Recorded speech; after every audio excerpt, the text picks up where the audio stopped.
پہاڑی زبان میں اپڈیٹ سنیے۔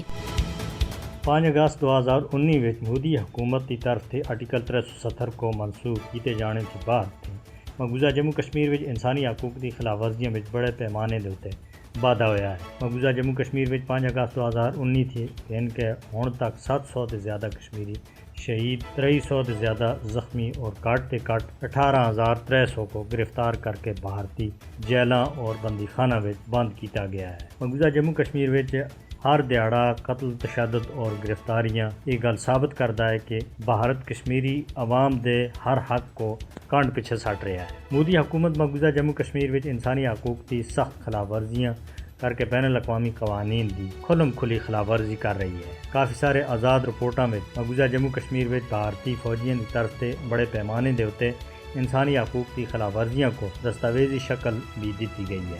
مقبوضہ جموں کشمیر میں مودی حکومت کی طرف سے انسانی حقوق کی لگاتار خلاف ورزیاں کا مقصد کشمیری عوام کو محکوم بنانا ہے اور مقبوضہ جموں کشمیر میں انسانی حقوق کی خلاف ورزیاں کا براہ راست تعلق کئی سالہ پرانا حل طلب تنازع کشمیر کے نال جڑیا ہوا ہے۔ بھارت مقبوضہ جموں کشمیر میں انسانی حقوق کی خلاف ورزیاں کی تحقیقات کے واسطے بین الاقوامی مطالبے کو کانڈ پیچھے سٹ رہا ہے۔ مقبوضہ جموں کشمیر میں بھارتی فوجیوں کے ہاتھوں انسانی حقوق کی سخت خلاف ورزیاں کے دنیا کو ہوں اپنی خاموشی توڑنی چاہیے۔ مقبوضہ جموں کشمیر میں بھارتی فوجیوں کی طرف سے انسانی حقوق کی سخت خلاف ورزیاں عالمی برادری کے واسطے بھی ایک بہت بڑا چیلنج بن گیا ہے۔